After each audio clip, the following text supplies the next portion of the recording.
Wait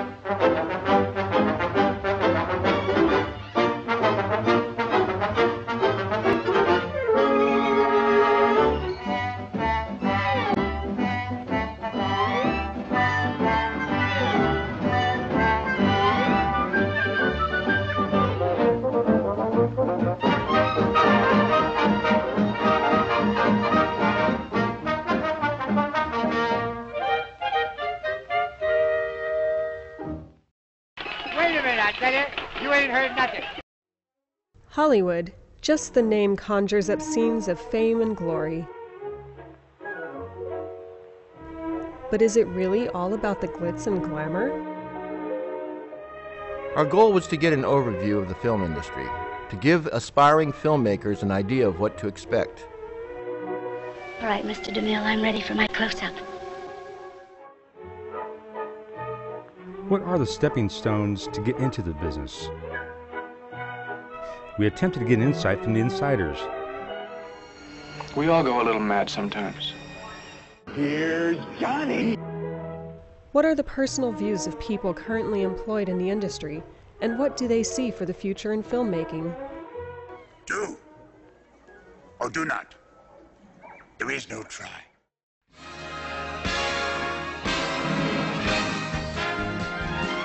We decided to go to the source. We made some phone calls. What we found gave us a perspective, various opinions, and avenues to pursue. Stuff that dreams are made of.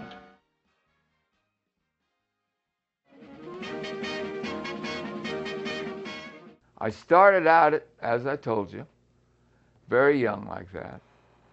Then when I started riding rodeos way back in this, when I was 16, 17, 18 years old, I met some stuntmen. The first picture that I can remember working on was a TV show called Sergeant Preston of the Yukon. They had the dog sled thing and everything, and they were running down and chasing things, and I took a horse and a sled off a cliff. I mean, off a snow slope. So that was my very first stunt. Well, I run the company of Caravan West. I created this company to make Westerns, do them well, and do them historically correct. This is a tip that I'll give students. One of my professors, we all had to make a film. You have to make your senior year, you have to make a film. So everybody else is making the zombie movie and the monster movie and things. And he came up to me and he said, "Don't do that. Make a documentary on the college as a promotional piece to entice people to come to the school." So we did. And the college ended up buying it. So I did that, and then they sent us to Chicago, and I won an award for that. And then PBS came in, and they hired me. So in my last semester at school, I was working at PBS, I was in school, and then I was teaching a film animation course in college as an undergraduate. I got started back in 1992, and I started off as working with horse stunts, equine stunts. As a teenager, I did a lot of horse riding and stuff, and I just happened to know when I was a teenager a guy who was involved in the movie industry on a very small scale, and he one day he just asked me, "Would you be interested in doing some stuff for the movie industry?" And I just thought it was just a joke. I was like, "Yeah, sure. I mean, I'd love to do something in the movie industry." And then about a year later, he called me and he said, "We need you to ride your horse in a movie, and we pay you like $100. And for me, when I was like 20 years old, it was like really great money. I was like, "Okay, yeah, sure, I'll ride a horse in a movie." And that movie turned out to be, it was 1992, it was called The Killing Box. It had Billy Bob Thornton in it, and back when Billy Bob Thornton was a real heavy-set guy.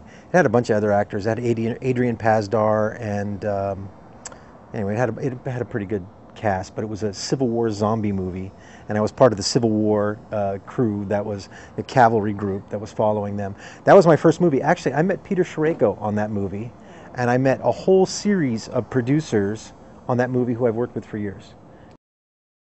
I went to film school,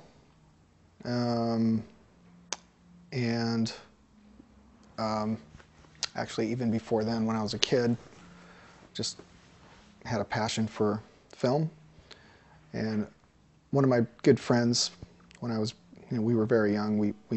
This was long before digital cameras were around. We made a little home movie with Super 8. When I was a student at Allen Hancock College, I got offered an internship at a company out of San Luis Obispo, and I took that opportunity. And then they hired me before the internship was over. And I worked there for about a year while I saved up money to go off and get my Bachelor of Fine Arts down south at Cal State Fullerton. And then I got hired before I graduated at Cal State Fullerton at Cafe FX here on the Central Coast, and I worked on Alice in Wonderland and the Wizarding World of Harry Potter motion ride out in Florida.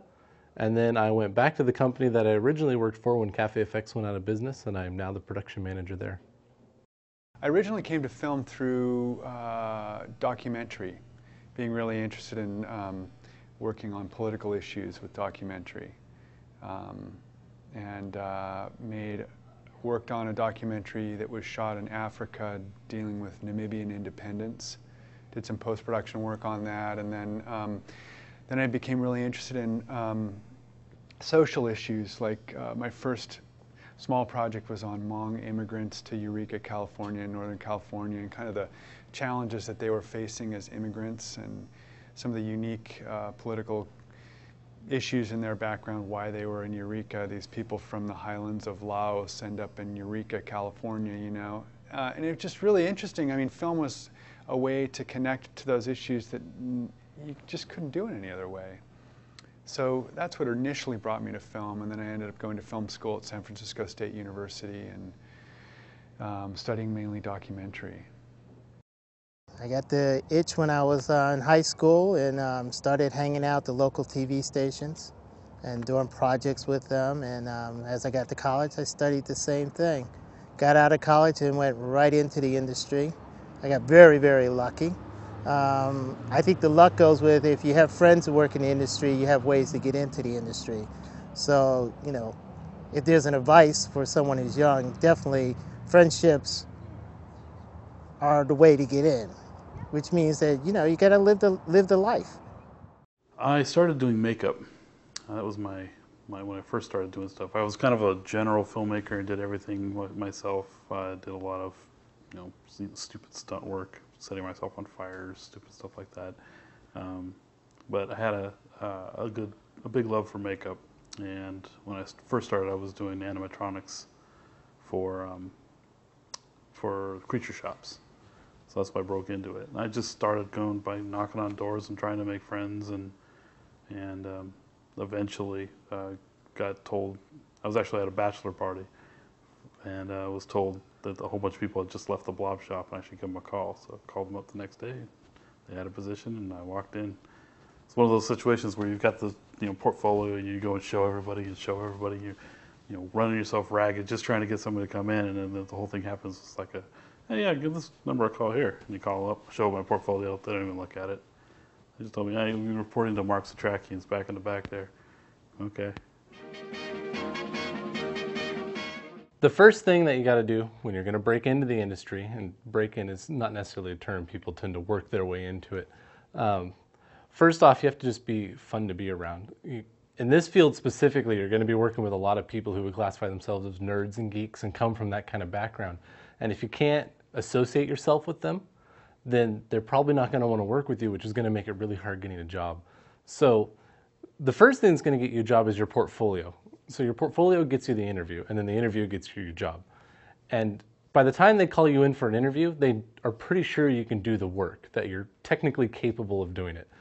They're wanting to see if you're someone that they want to work with. And if you just can't, if you can't socialize with people, then they're not going to want to work with you. And that's a really hard thing for a lot of students to get by, because a lot of students in this field are very introverted and they don't socialize very often. So it's going to be a huge hurdle for a lot of people to overcome, is understanding that they've got to go out there and put themselves out there and communicate with people.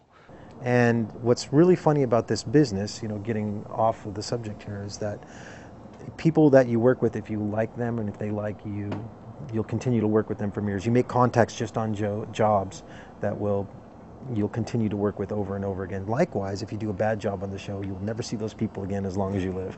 So that's how the movie industry works. My best advice for aspiring filmmakers is to do several things. The first of which would be to just try and work on any project you possibly can. And for students, that would be working on other student projects. And try and play as many roles as possible. Figure out how to light things, how to edit things, and then within that find out one area that you can really specialize in and get to be really, really good at. Your work is a reflection of what you do. So if you do bad camera work, you can be for sure the person's going to see you did bad camera work. So do you really think you're going to work on the next project? So you got to walk in and you got to do good work and realize that that's what you are and that's what you do. The only thing that I can say, your schooling is great. Don't get me wrong. You need to have that nowadays. Schooling is very, very important because the entire motion picture industry has changed. It's not the same as it was when I started out and everything. If you want to do it, you got to get out and do it. That's all. It's got to be done with your hands, not all school. You're not going to go right from school and jump in to be a director. Ain't no way. It's to get noticed is to get out and bust your butt and make it that way, and that's the way you will get noticed. I used to come home from work. I was doing carpenter work way back in those days.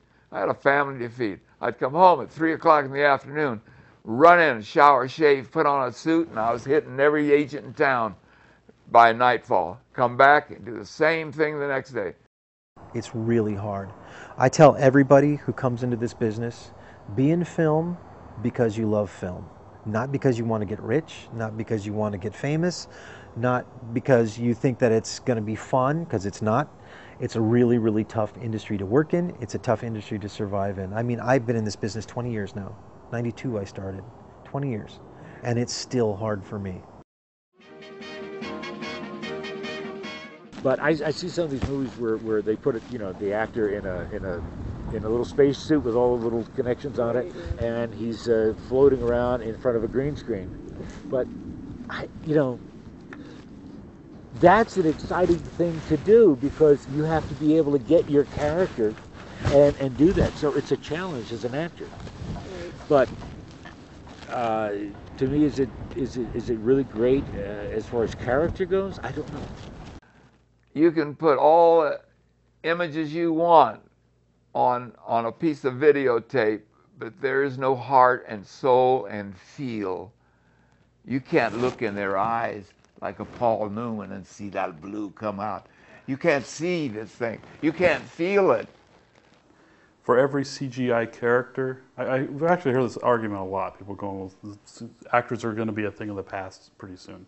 And it's just not true because behind every animated character you see, there is an actor, probably two. And if you think of animators like I do, they're all actors as well. They just act one frame at a time very slowly.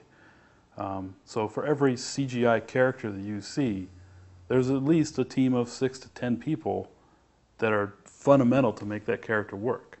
So you're not eliminating any humanity when you generate a CG character.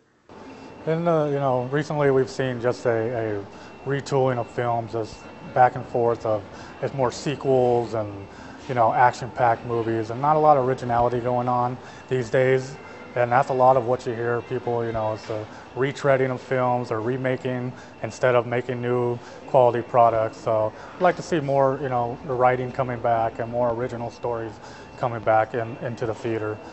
In grammar school, I was working. I was doing something. Okay, all right, now we see me? I'm really the bald guy. And cut. And cut. I think I talk too much, but... No. Okay, that's all we need. Excellent.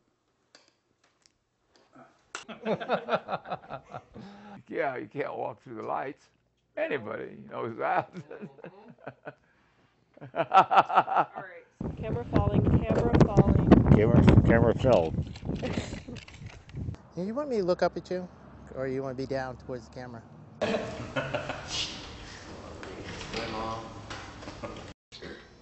We love you all. Yes, that's why we know.